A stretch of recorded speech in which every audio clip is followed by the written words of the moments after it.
My name is Paul Lippens. I'm a vice president with McKenna. I'm a planner and urban designer, and my firm has been contracted by the city of Pontiac to help with Vision Pontiac. It's a really exciting process.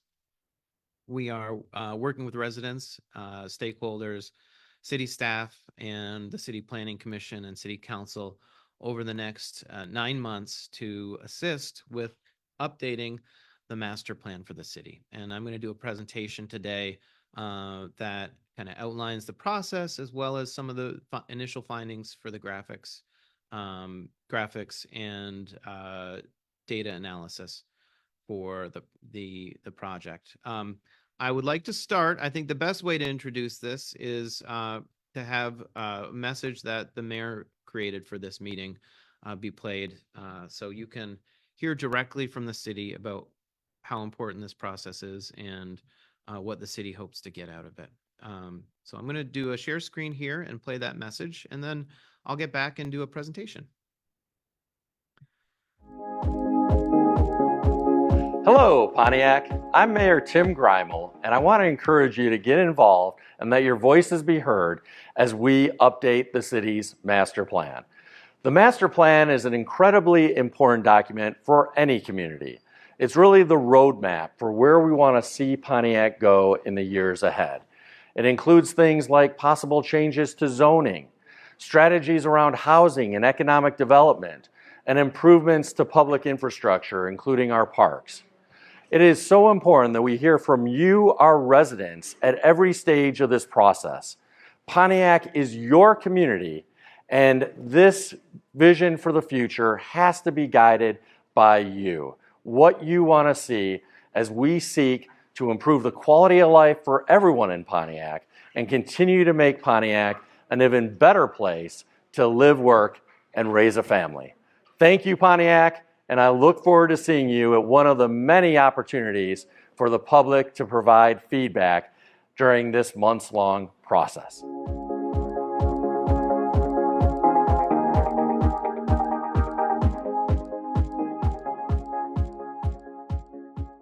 The message that the mayor is delivering is an important message, and that is this plan will be led and created with residents, business owners, and members of Pontiac's community.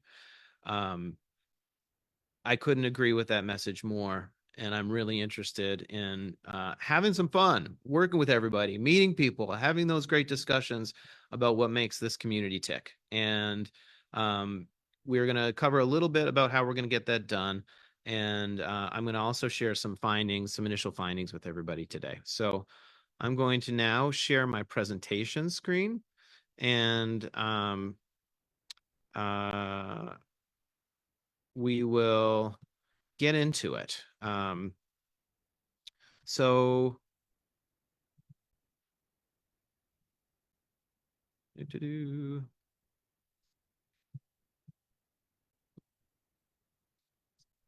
Okay. So Vision Pontiac is the name that the city's given to the plan because we want this process to really create and outline ideas for the future.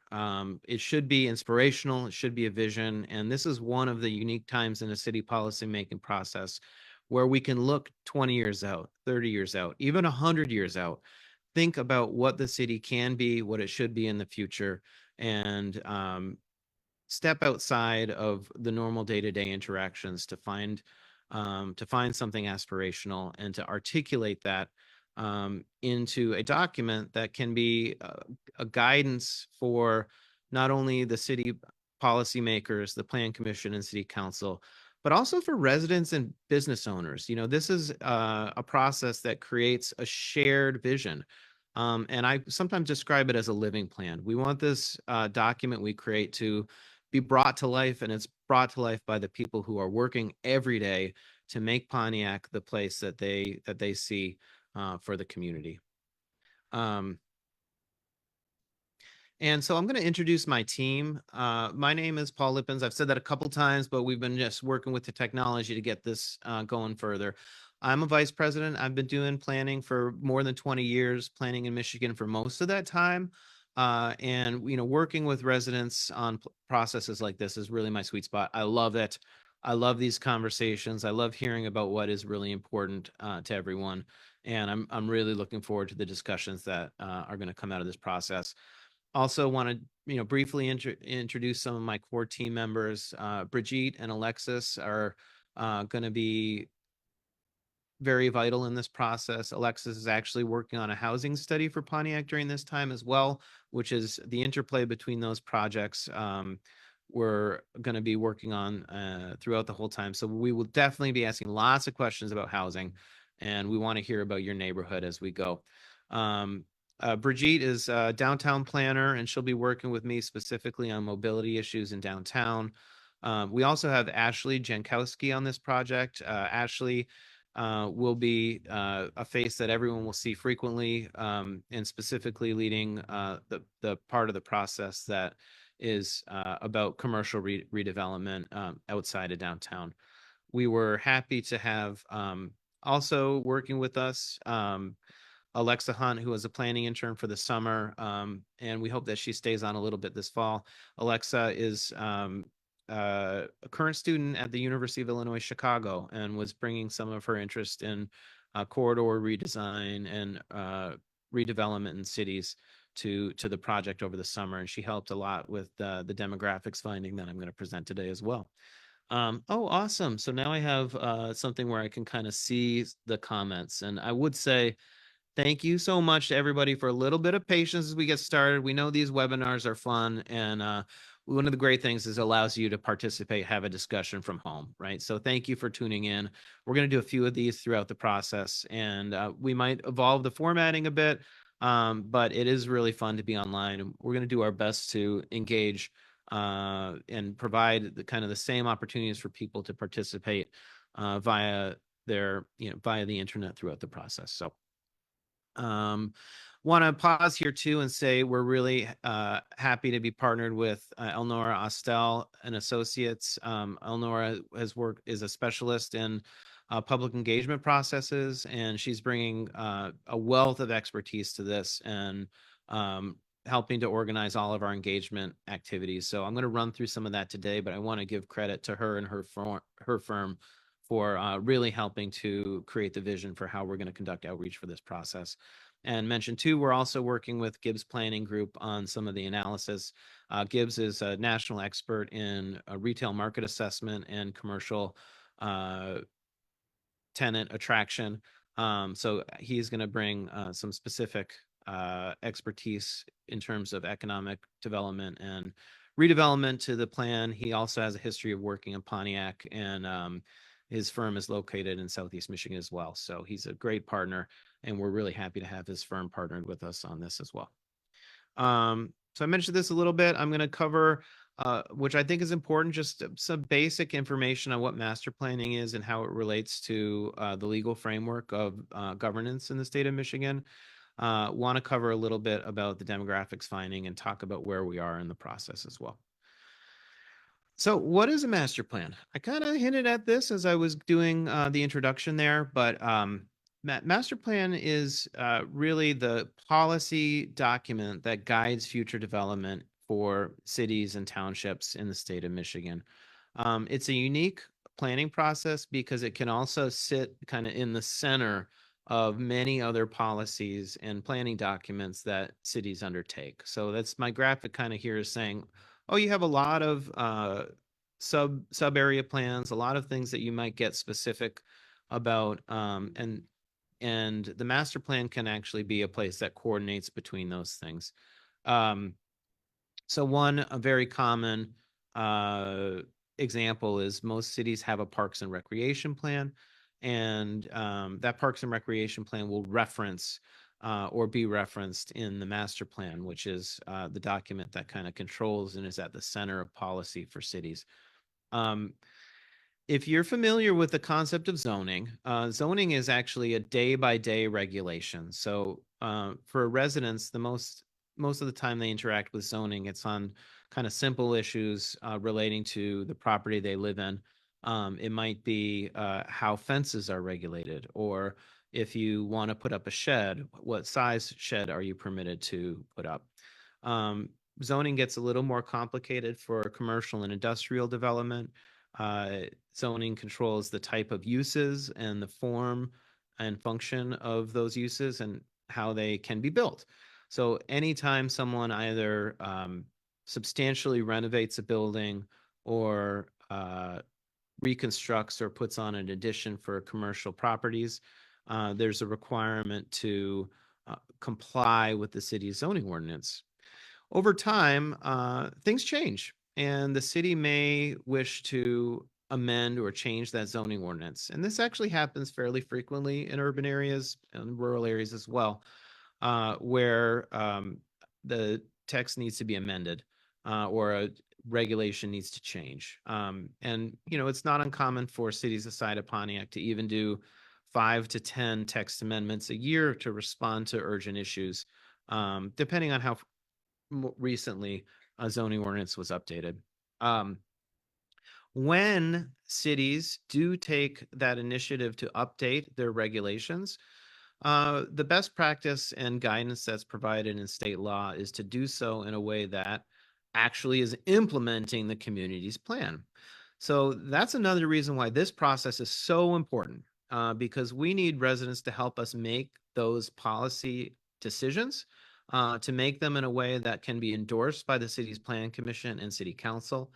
And then every decision that happens between now and the next time the city undertakes a planning process really must align with the policy in this plan. So if you take time to participate in this process, in doing so, you're helping set policy that really will influence every other regulatory decision that the city makes under this planning process. So that's really exciting. It's a really great opportunity.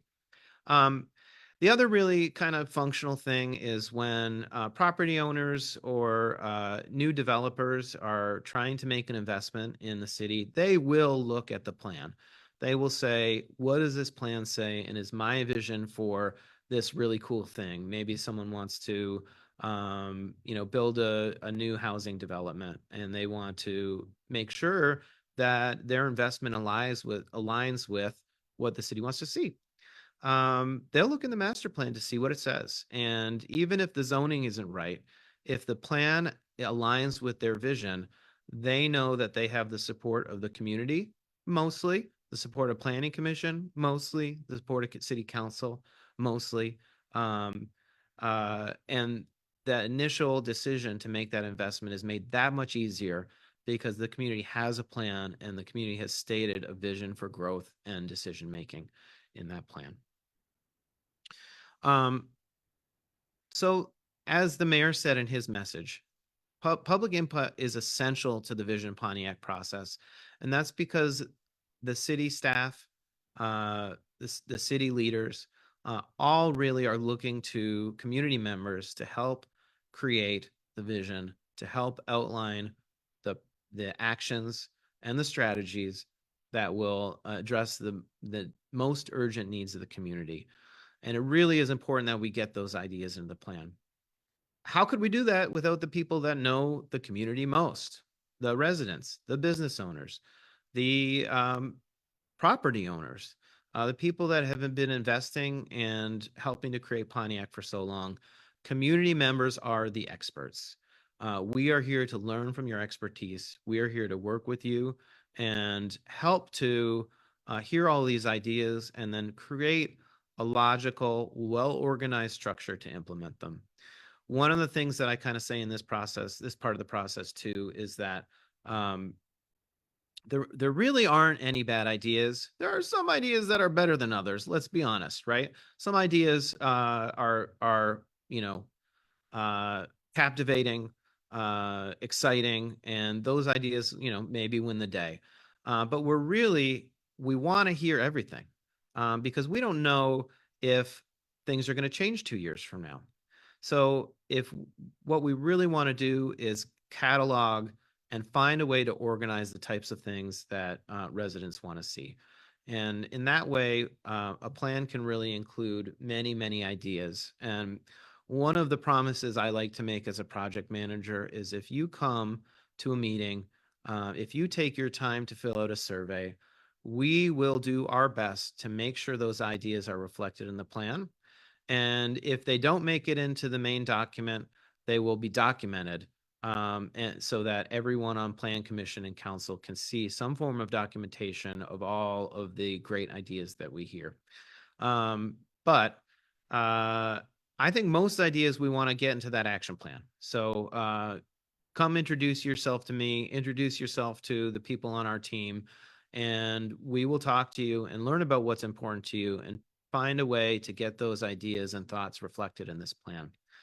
The other thing that is really important is this plan will be updated every 5 years. Now, this is a state law. The Michigan Planning Enabling Act has in it a requirement that communities update the plan every 5 years.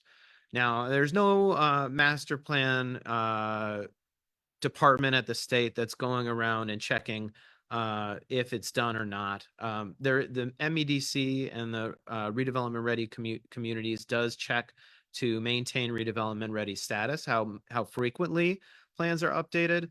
But this is really a policy, it's guidance, and we highly recommend that documents are updated every 5 years. And that's one of the reasons why I call it a living plan. What we want to do is we want to create excitement about working on plan implementation so that when 5 years comes around, there's a need to update it because everything's done or 80% of the stuff is done.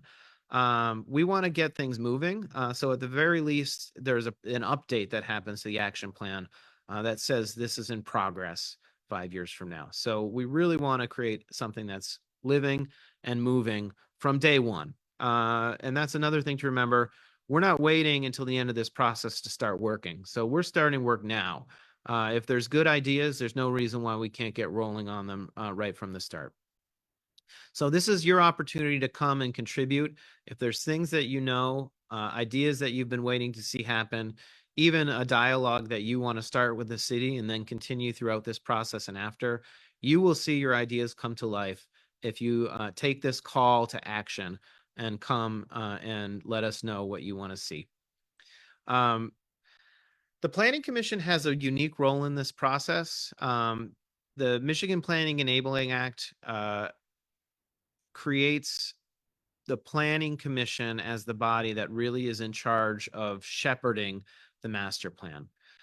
So they are required to review the draft plan prior to starting what is it's a public engagement period that has to happen when the draft is prepared. They will make a recommendation to City Council, and City Council has the authority to start that public engagement period. So this is kind of looking forward to about December when we have a draft prepared. We will look to Planning Commission to give their blessing to initiate an official 63-day public comment period on this planning process. And during that time, every member of the public will have the ability to read, provide comments, and prepare to make comments at a public hearing. And the Planning Commission will host a public hearing after that 63-day comment period to receive official comments from members of the public, consider those comments prior to making a recommendation to City Council to adopt. And only after Planning Commission is satisfied with that they've heard the comments on the plan and makes that recommendation to City Council to adopt, can the City Council consider the adoption of the planning document. All right, I'm being directed, thank you, to look a little bit at these comments over here. So should I take these questions?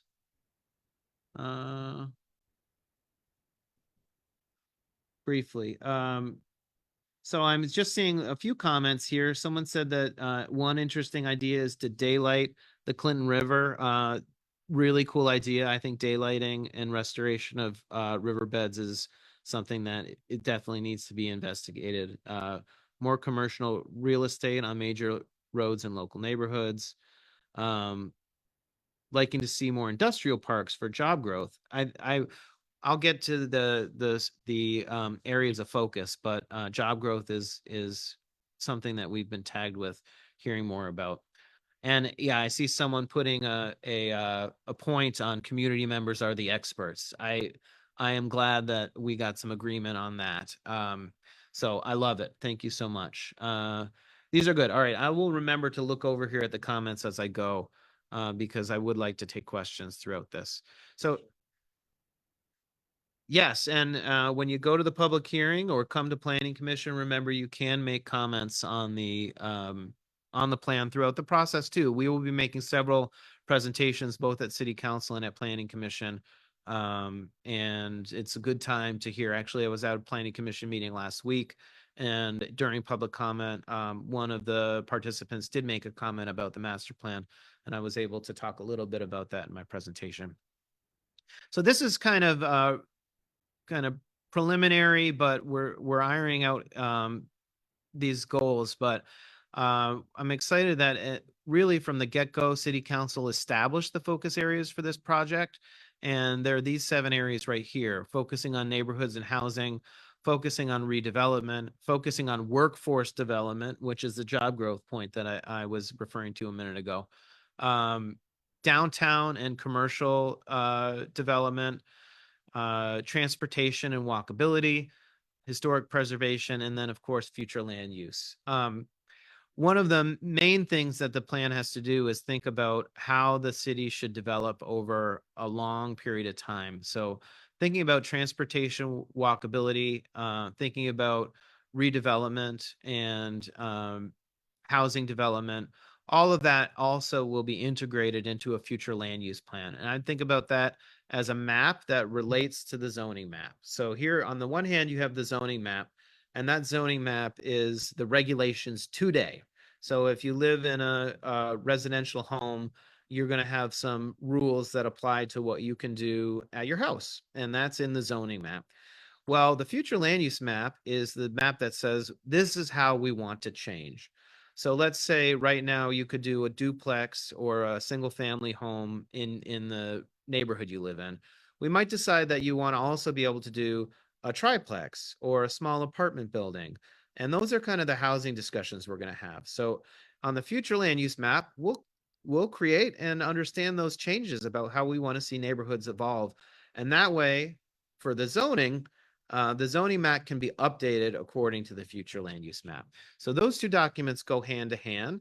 And one of them is the vision for the future. And then the other is the regulations today. And that's another way of looking at that relationship between zoning and planning, is that your plan, it guides how the zoning ordinance can be modified and evolve over time. I wanted to also kind of put a point on this workforce development focus area. I think this shows a lot of foresight on city council and staff's part to have elevated this part of the process to a goal area. This is not a required area from city master plans to cover. And I think it's from every conversation I've had so far, it's so important to think about workforce development for the city of Pontiac. We're really excited to have these discussions and to do something innovative for the city in this area. I'm really happy about it, and I hope to hear more. So if that's something that you're interested in as a resident, please come to some meetings. Please let us know what you think the city should do for workforce development. And we're going to be seeing those ideas unfold over the course of the project. This is a little bit more about how this vision, goals, objectives, and strategies relate to each other. So our focus areas, those 7 areas, these are really at the goal level, right? So we want the goals to be broad enough that they can describe how we can achieve this vision through each of these focus areas. But then when we get to objectives, right, we want to outline for each of these goals somewhere in the 5 to 7, maybe 8 objectives that are measurable, that will help to achieve the goals, and that they will be able to be actionable and achievable through another section of projects or tasks. And that's our strategy level or even project level. So at that lower level, we want to have yet another 6 to 7 actionable items that will help to achieve each objective. And this structure is, tried and true. It's a strategic action plan structure. But what it'll allow us to do is through all of our discussions, we will hear so many great ideas. And without a plan on how all of those ideas help to create a vision, um, there's no step-by-step day-to-day strategies that can be executed. So a big part of our idea and all our job in all of these conversations is just to help create this structure, to create this structure that then can then be implemented through policy, through day-to-day action, and through the creation of work plans and the execution and allocation of city resources. So there'll be more on that throughout the process. We've already started this conversation about visioning with the steering committee and subcommittees to the steering committee that have been formed for the process. And, you know, these are just some examples of some of the things people want to see in the next 5, 10, 20 years. You know, prosperous growth, being a community-centered city, having better communication and improving communication. Maintaining diversity and improving affordable housing, being collaborative, being an equitable municipality, vibrant, hustling city, economic growth, property upkeep. And you can see, you know, within these ideas, boy, there's a lot, right? So when you think about a vision for the city, we're going to craft a statement that people can read and identify with. And that vision is kind of the overarching statement for how all of the strategies and policies should fall into place. So we want to come up with something that's concise, but also, you know, broadly inspiring and covers these kinds of things that are important. And I think as we go through the process, a lot of what you see, even just on this initial screen, will be validated through conversations. I'm just going to pause here too and check in what people are saying. I do see a comment here about updating the zoning ordinance to require applicants to present plans which demonstrate proposed project is in compliance with the zoning ordinance and municipal ordinance. I couldn't agree more. And that's the type of thing that would be an implementation strategy. The plans actually are required to have a zoning plan in them. So we will actually have a list of recommended zoning updates that comes out of this planning process. So I appreciate that comment. We'll also be asking questions like this, like what is your big idea for Pontiac? And we will be cataloging those ideas. This is more, we don't know if these ideas will be more strategy level ideas or maybe some of them will be objective, but you can see even like the comment we just got online, zoning changes was one of the top things that our steering committee said is a big idea for Pontiac. So that means that, you know, zoning, rather than being something that maybe people perceive as helping to create the vision, at this time, maybe people are perceiving zoning as being a barrier or something that inhibits creating this overall vision for Pontiac.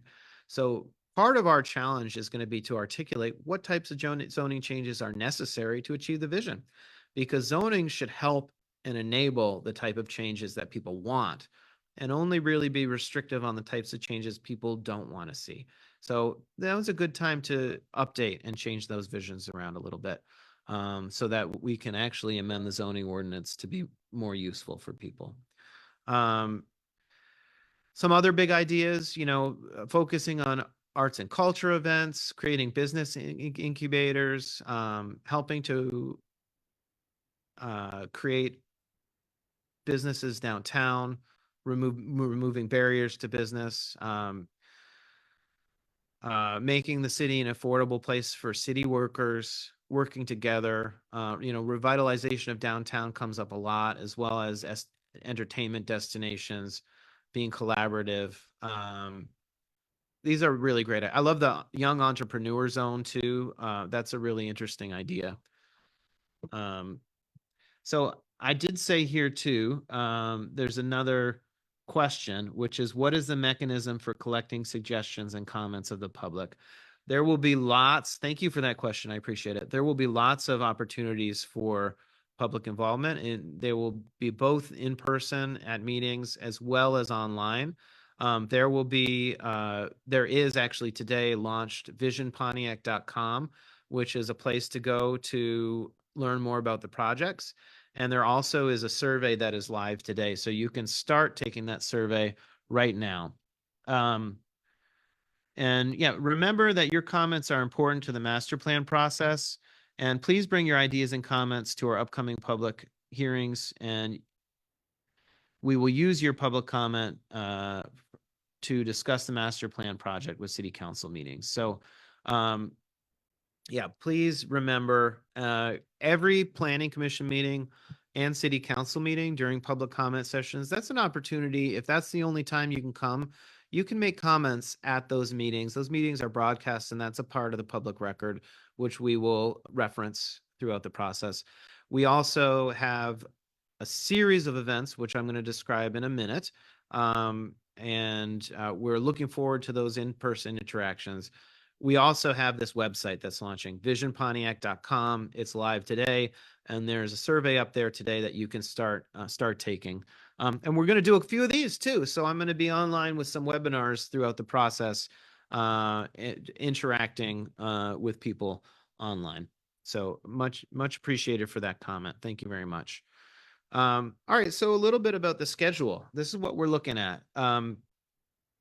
I mentioned earlier that there's a 63-day public review period. That's what you're looking at the end. So flash forward to 2025, January, February, and March. We hope to have the full plan drafted for review. And I think the value of that is that once we have a document, that's when people can kind of see all the policies together, see the whole thing, and review it and provide comments. So that is a really fun and unique thing we do in Michigan. It's mandated by the Michigan Planning Enabling Act that process goes through Planning Commission, and in the case of the city of Pontiac, also goes for approval to City Council. And the public has that document for that extended time period, 63 days, to review and prepare to provide comments at a public hearing. So that's the end, that adoption period. But what we're doing now, we started in July with our analysis and kind of identifying strategic issues with the city and the stakeholder committee, steering committee. And then starting now in August through January is our public outreach period, where we're going to be doing a series of engagement events. And I kind of talk about those in two types of sessions, in-person sessions. One of them is a workshop format. So if you want to come to a workshop, generally the way the workshop will look is we'll have some activities, some specific feedback that we want to kind of brainstorm and work with people. So I would imagine there being tables. We'll have some specific ideas to work through, and we'll actually be kind of doing a working session, asking questions and working in collaboration with residents to come up with some ideas and advance the ideas and strategies at everyone. And then the other type of session we're going to be doing is a town hall session. And I think the town hall sessions are more check-ins. So those will be facilitated discussions. We hope to broadcast those as well, so that there will be an online component for those town halls. But really what we're going to be doing is in-person surveys. So many of the things that we've heard, we want to check in, see if we're getting it right, see if there are additional ideas that need to be brought on the table. And we'll be polling and discussing and doing group discussions in a town hall format. So everybody will be hearing the same questions, providing the same responses, or listening to other people provide responses. And those types of meetings are really fun. So if you like kind of hearing questions from your peers, colleagues, neighbors, and maybe seeing what people think and participating in a group discussion, definitely come to one of those town hall meetings. I think they're going to be really fun. I really get into the idea of let's put it all out there. You got a question, you want to see if your neighbor agrees, let's go ahead and let's talk. So I'm looking forward to those events too, and we've got several of those coming up.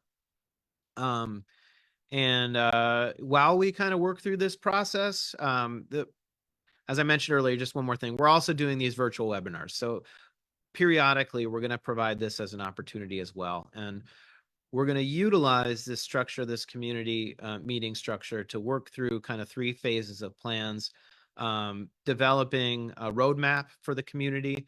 And, that's where we're kind of exploring alternatives, seeing what's possible. And all of the discussions we have over the next month are going to be very valuable for us creating this roadmap. And we're going to transition then from the period of time where we're creating the roadmap to then actually settling on what the strategies are, what strategies are needed to implement the plan. And we'll be during that period of the time, once we develop those strategies, we'll kind of be checking in to say, did we get it right? So, right now we're researching, developing the baseline, and most of the presentations you'll see are more about goal setting and making sure that we understand the existing conditions well enough. We're going to go from there into a period of developing alternatives, creating a roadmap, exploring the possibilities, seeing what pathways are out there to create sustainability, economic sustainability, equity for residents, new housing, all of those ideas. We're going to kind of explore the full palette of what's possible. That's really exciting. But then we do want to hone in on, how do we do it? How are we going to implement it? And is it possible? And that's where we're going to be kind of checking in that 3rd phase. Is we have some recommendations for how to do this. And before it becomes a plan that's ready to adopt, we're going to want to check in and ask people, did we get it right? And that's how it goes. I'm going to look over here. I see a comment here that says they would like to see better identification markers for our business and corridors throughout the city. Let's highlight diversity. Can we shoot for a Cork town or a Greek town for Pontiac? I love that. So like a branded districts and wayfinding, those types of ideas for downtown, and for also the commercial areas outside of downtown. That is 100% the type of idea that is within the scope of this project. And the city has actually formed kind of ideas around that commercial corridor and downtown business support. I also see a comment about adaptive reuse. I love that as well. And I would relate that back not only to the commercial redevelopment strategies, which may find opportunities to actually create commercial redevelopment through adaptive reuse in areas that maybe traditionally weren't commercial, which is really cool. And we see that a lot in many cities that we work with as well. But also adaptive reuse for housing. There's a lot of buildings that maybe could be utilized more productively for housing, but maybe don't align with the current zoning of a neighborhood. So what we want to do is look at those adaptive reuse opportunities, align them with the any historic district regulations that are in place, and remove barriers to productively and positively utilize those spaces for the community. So I love that. Hey, and we got an absolutely. Thank you, Megan. I appreciate that. All right, so you got this. I'm gonna move on from the overall project schedule. This will also be on visionpontiac.com for anyone that wants to check in. And I'm going to talk about some of our upcoming meetings and engagement opportunities.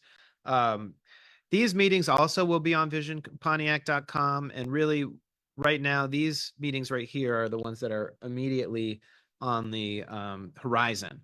So please, if you're watching this webinar, help us get the word out. August 28th will be our first community outreach meeting. And we are working on getting the flyers out for that. And they should actually be up on visionpontiac.com now. But that will be our first community outreach meeting. And that will be the type of meeting I described as being a workshop. So we're really going to want to be meeting people. We will have breakout tables. We're going to have several discussions. We're in a learning phase. So this is like a brainstorming, getting all the ideas out meeting, and hope if you have time to be to that one, that you can come. And if you don't, invite your neighbors, friends, colleagues. we would really love to get everybody out for that.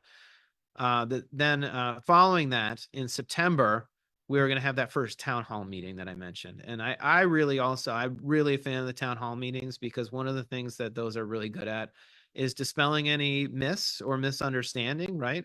I describe it like me in my neighborhood. I might think I live in Kalamazoo. I might think everybody in my neighborhood feels the same about everything, right? Oh, the road's closed. Everybody hates it. Well, oh no, wait, hold on. A lot of people love it because the new road that's going in is going to be better, and they're going to put bike lanes in.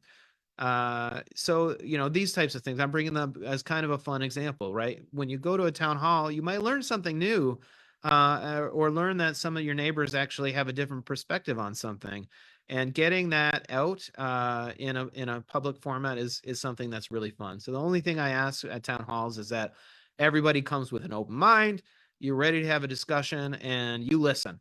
And when you speak, you have the microphone. And if we get that done, these are like things that we all learn in elementary school, right? Raise your hand. When you're acknowledged, we give you all the respect. It's your time to speak.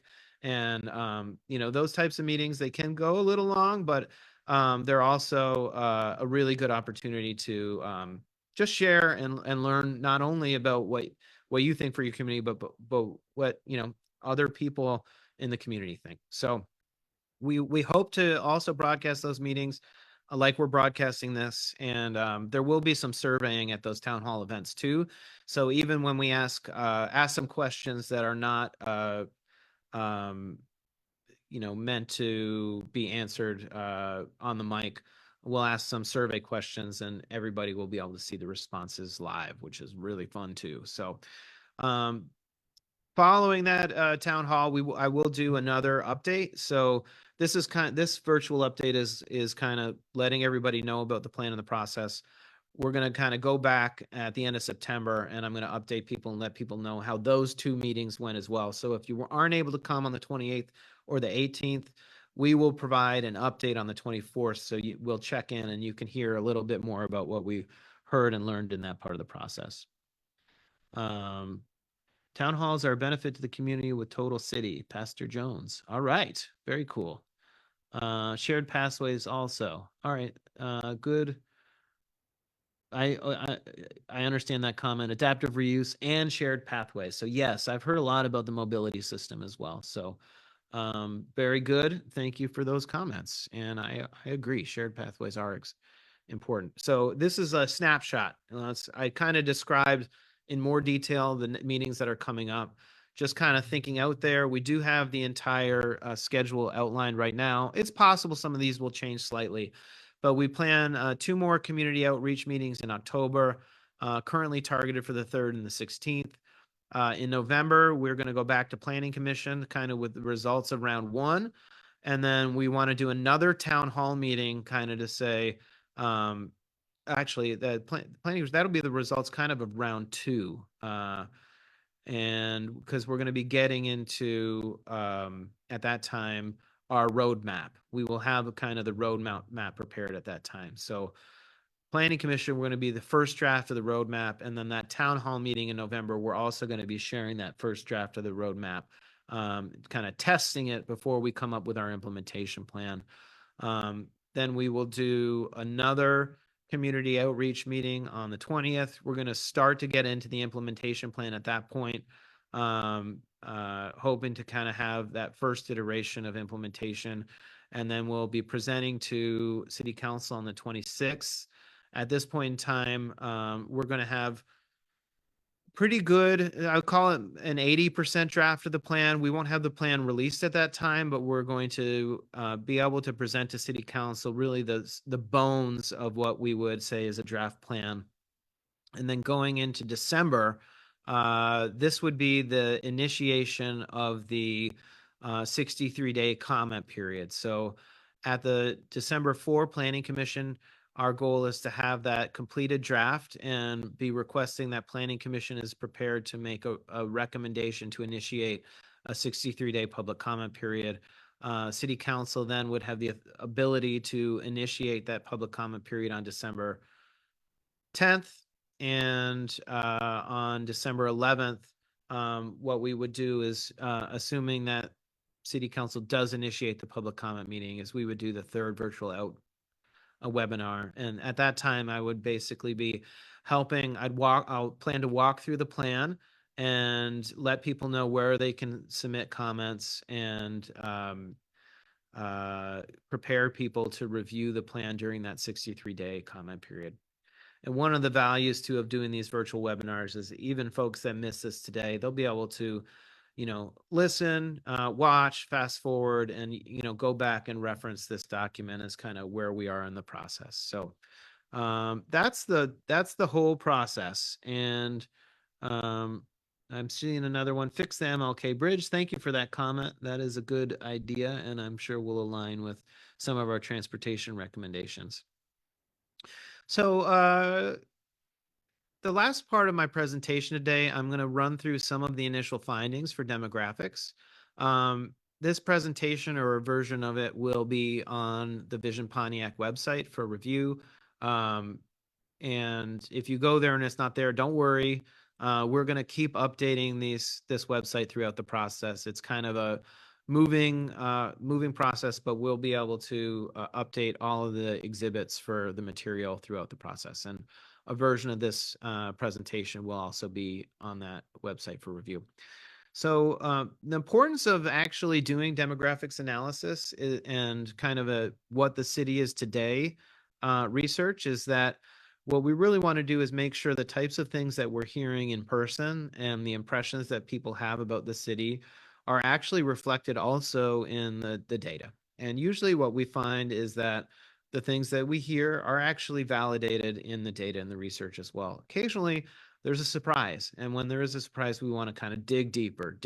So as I walk through this, keep in mind that that's the purpose. And if you see something that doesn't align with maybe your experience on the ground or as a business owner in residence, that's a time to shoot an email or come to a meeting or make a comment even on the Facebook and let us know that you're seeing something that doesn't align with what you've seen. So I'll dive into it. The city of Pontiac is racially and ethnically diverse. This is a tremendous asset and something that we're excited to celebrate throughout this planning process.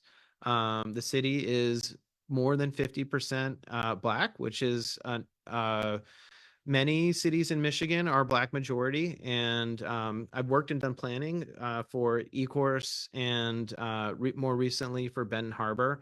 And I think this is a strength that we want to celebrate and help to create some actions and strategies that make sure with everything else we want to do for housing redevelopment, for economic development, that the city maintains a safe place and a place where its existing residents are able to continue culturally, economically, and socially to thrive. And so we definitely want to celebrate the diversity in this process and hear from everybody about what actually makes diversity an important element of your neighborhoods. So another kind of issue that is confirmed with our race and ethnicity analysis is that there are a lot of Hispanic and Latino identifying residents in the city. So 20% of the city identifies as Hispanic or Latino. And that means that even in language, we want to make sure that we are able to use translation services for people who speak Spanish as their first language. And we're working with the city to identify translation services and make sure that we are doing Spanish printed materials throughout the process. One of the reasons why we are utilizing the Facebook post for this is because Facebook can also do Spanish subtitles. So we're going to look for opportunities that also make it easier for people who are Spanish speaking to participate in the process as well. There are some other languages spoken in the city, not to the extent of Spanish and English, but we are aware that those could be services that we should provide. So we will continue to kind of uh, continue to look at people's needs to make sure that we are communicating in a manner that is acceptable and convenient for all residents in the city. Population trends, I'm going to look over here quickly. Yep, ensure that current businesses are keeping their properties clean. Thank you. I got a muchos gracias here. Thank you so much. All right, those are the two new ones. So, all right, thanks everybody. Population trends. So, like many cities in Michigan, Pontiac has experienced a decline in population. However, there has been an uptick since 2010, and there is an opportunity through our housing uh, strategies to, potentially restore population. And I would say, with respect to the comment earlier too about adaptive reuse, is it's not just about thinking about new housing, it's also about thinking about maintaining and updating the existing housing stock.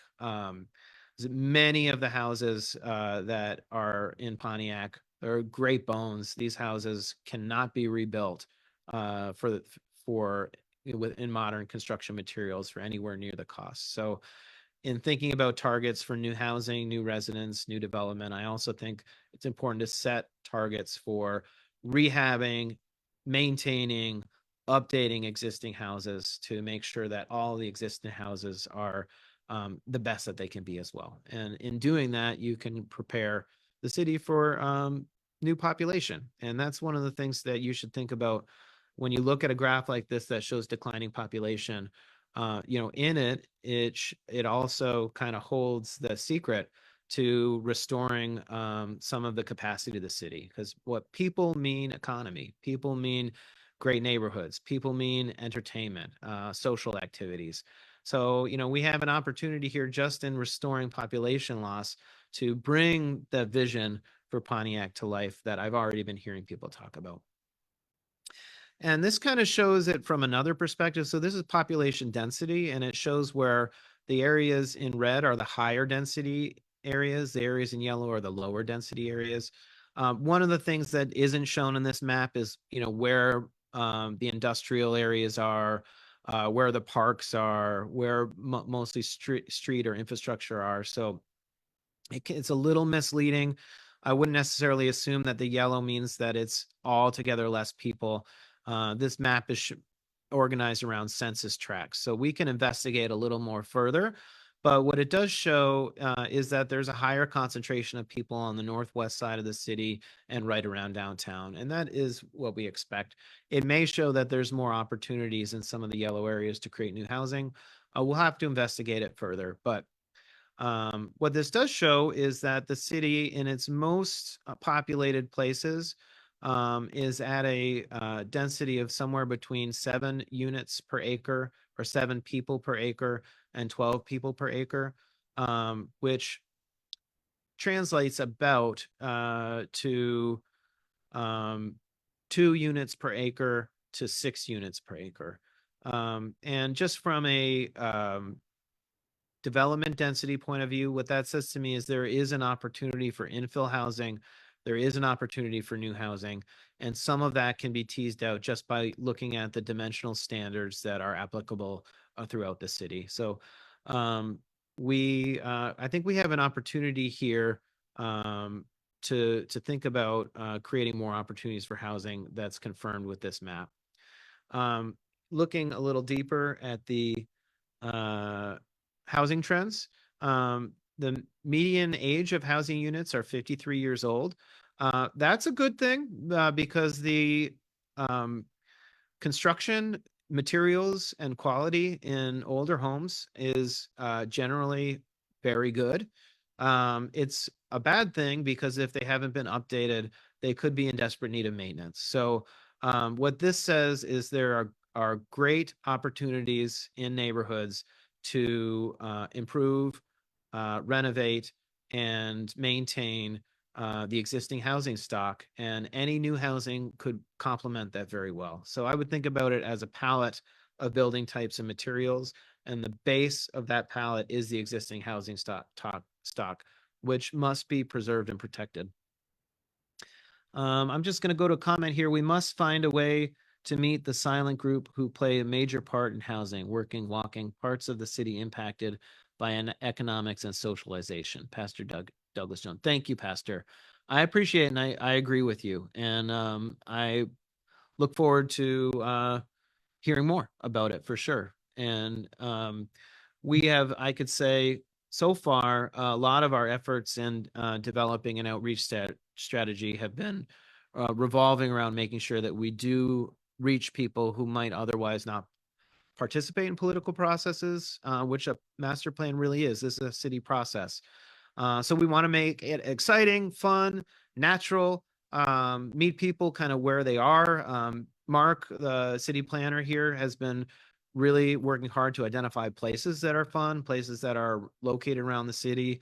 And Alnora Astel from EAA Associates has also been working on kind of that how do we get the word out strategy. One of the neat things that we're going to be doing within the next several days here is putting up yard signs around the city that have both a phone number to call, which is the city planning line, as well as the website, which is a great link for people to go to, visionpontiac.com, and just find out everything about this process. So we will continue to find new ways. We want to be flexible, nimble.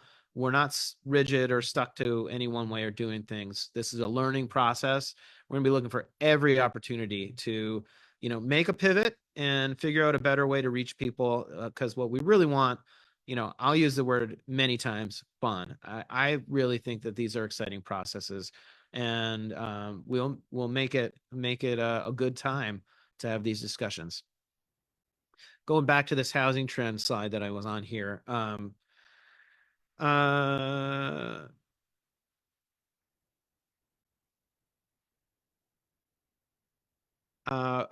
Just contrasting the median housing unit age in Pontiac to the statewide housing unit age, a little older in Pontiac at 53 years. Statewide, the median age is 36. So that shows that Pontiac is a community that is well established and has I think a larger supply of some of the higher quality older housing units, which is very much a strength. 61% of the housing is single unit detached. So that means that there's an opportunity to create duplexes.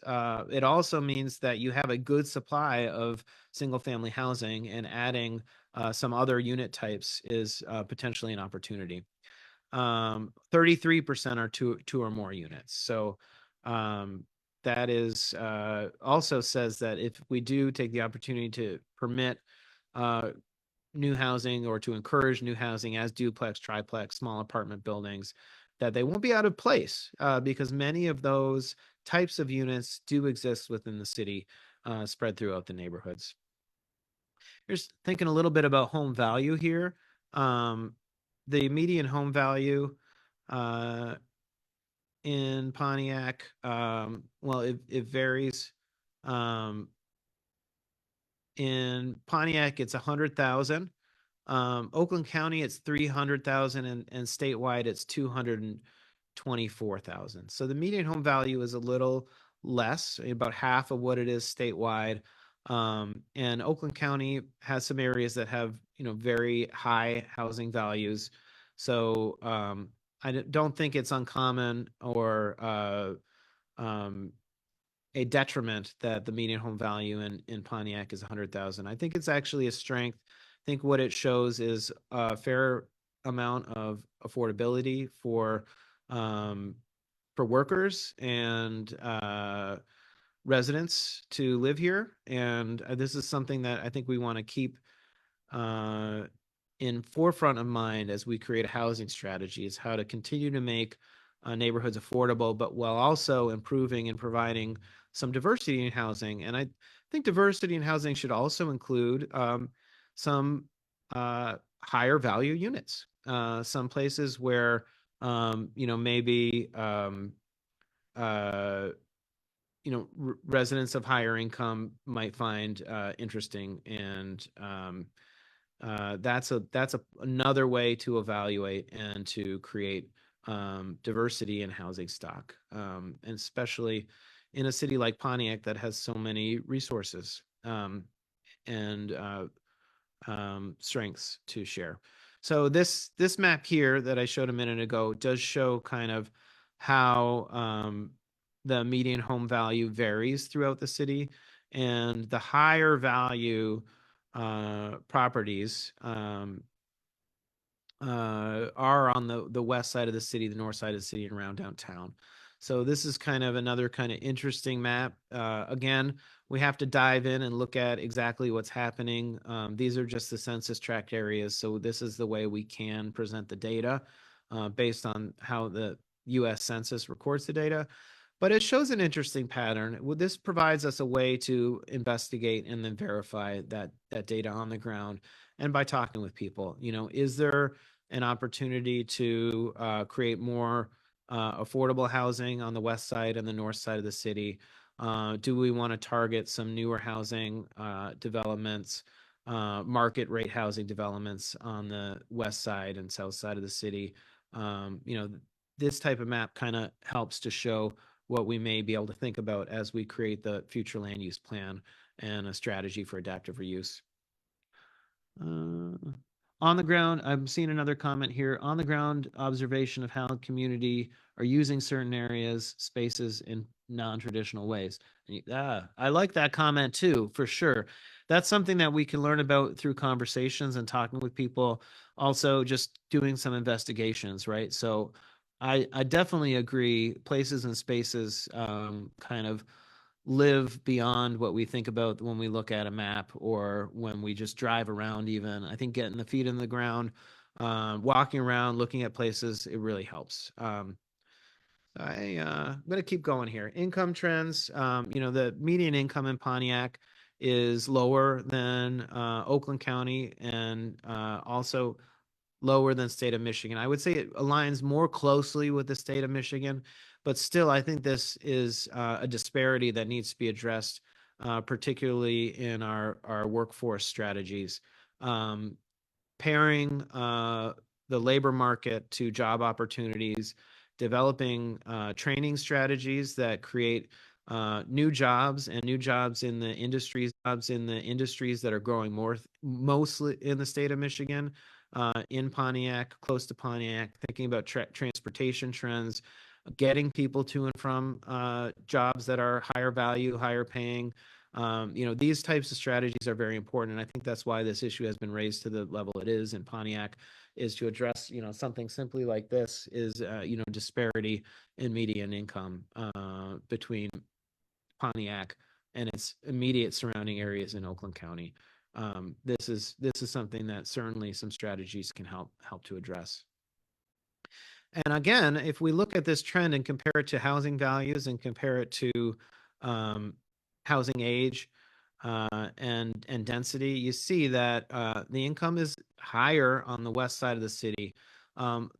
Not quite in alignment with the north and west, but still the south and eastern part of the city is an area where there's lower median income. So this is again something that maybe would require some strategies as we go through the different focus areas to see if there are some geographically specific strategies that we should include in the plan to help create equity, not just between Pontiac and its surrounds, but even within the city. Opportunities and services, for all residents, but thinking about geographically how that plays out as well. Educational attainment, bachelor's degree or higher in 2022. City of Pontiac was at 16% comparatively with some of the surrounds. So this shows a little bit of disparity in the achievement of higher education. And I think this also plays a role in strategies for workforce, both in creating opportunities for Pontiac residents to achieve bachelor's degrees, but also for workforce strategies that and training opportunities for residents that maybe don't have bachelor's degrees. but are capable of having higher paying jobs based on greater access to jobs and skill building and utilization of existing skills as well. Moving on, some of the top employers by sector.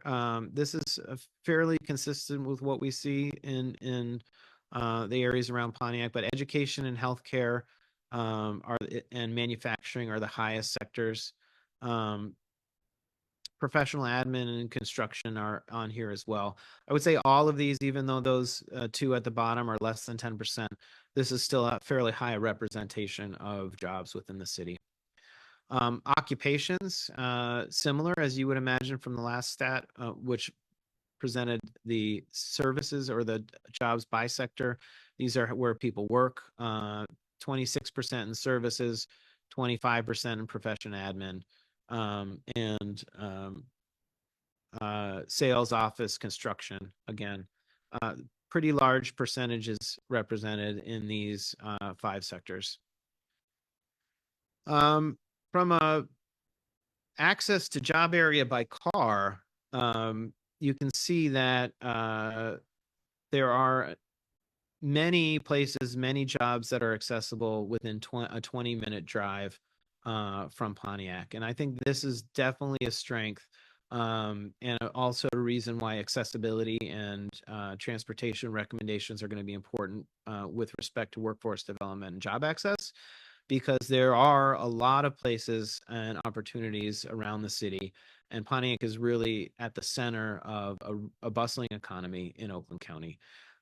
So we have an opportunity to create more access for Pontiac residents and to think deeply about what job access means and workforce development means with respect to the proximity of all of these places to the city of Pontiac. So I'm going to kind of take a few more questions if there are more questions. I'm going to pause on this slide so anyone that's been watching can write down these contact numbers. Mark, the planning manager for the city of Pontiac, you know, I'll say it. He's the boss. He's my boss for this project. I'm looking to him for cues because he's the person who is serving you, you know, residents and business owners on a day-to-day basis. He's implementing the plans and helping to interpret the zoning ordinance and serve your planning commissioners and your city councilors. So he's letting me know if I'm doing a good job, and you're letting him know if I'm doing a good job. So Mark's contact information is here. Again, my name is Paul Lippens. I'm a vice president with McKenna. I absolutely love the city of Pontiac. I'm going to get to learn about it more, meet people, and my goal is to have a bit of a lived experience. Like I said, I live in the city of Kalamazoo. I'm really excited to be here working with you, and I want to learn a little bit about what it's like to live in Pontiac and help to represent the ideas and the values of its residents and business owners in this process. So I will be your cab driver. You tell me where you want to go, and I'm going to look it up and try to make sure I can make that happen and get the cab there and get to this destination. So my contact information is here. I mentioned as well Elnora Ostel of E. Ostel and Associates is an expert in public engagement. She has been tremendously valuable to the process so far, and you will probably meet her. She wasn't able to come to this meeting today, but she'll probably be able to come to a virtual webinar in the future. And her and her colleague, Lonnie, are helping on this process. So you meet them and they'll be at the public meetings as well. But tremendous asset to the process and to making sure that we do, you know, turn over every stone and have a process that's inclusive, inviting, and fun. Let's make it fun. All right, I'm seeing here. Thank you. On the ground observation, non-traditional ways. Oh, I read that one. All right, we had some good participation there. Not seeing any questions. I'm getting a thumbs up. I'll keep it live for a little bit until I get kind of a approval from the city to stop broadcasting. But I will say I went a little longer today, but the reason why I wanted to do this is because I think it's important to have this webinar as a something that can be archived, or I think about it as an artifact, right? You know, a month from now, there could be someone that didn't know that the process was starting and maybe missed the first meeting. And they want to know, hey, what was this like? What happened at the beginning of the process? You know, this webinar will be there available for people. And maybe you fast forward, rewind, you know, to the part that you find most interesting. But we wanted to create this as an artifact, right? So this webinar really is something so everyone can see that the first bit of the process, which is, you know, we are doing an exploration into the city today, right? We want to find out what people want right now, what the vision and goals should be right now, and you know, what the data says right now. So that's where we're at. This was the city today. I showed you a little bit about what our process would be, walk through the schedule, let you know how important public engagement is. And I could maybe close by playing the mayor's message again. And that would be kind of good bookends. Hopefully I can turn the volume up this time. And if you didn't hear it at the beginning, you'll hear it now. But, you know, the mayor is, you know, really aligned and setting the tone for what we need to achieve. So I'm going to say goodbye. I'm going to say thank you. And I appreciate it. If you hung out for an hour with me and had this discussion, you're the best. Share it with your friends, share it with your neighbors. And I hope to meet you in person at one of the meetings. And I'm going to close this webinar by going back over to the mayor's message. So let me stop my share screen on the Zoom. Hello, Pontiac. I'm Mayor Tim Greimel, and I want to encourage you to get involved and that your voices be heard as we update the city's master plan. The master plan is an incredibly important document for any community. It's really the roadmap for where we want to see Pontiac go in the years ahead. It includes things like possible changes to zoning, strategies around housing and economic development, and improvements to public infrastructure, including our parks. It is so important that we hear from you, our residents, at every stage of this process. Pontiac is your community, and this vision for the future has to be guided by you. What you want to see as we seek to improve the quality of life for everyone in Pontiac and continue to make Pontiac an even better place to live, work, and raise a family. Thank you, Pontiac, and I look forward to seeing you at one of the many opportunities for the public to provide feedback during this months-long process.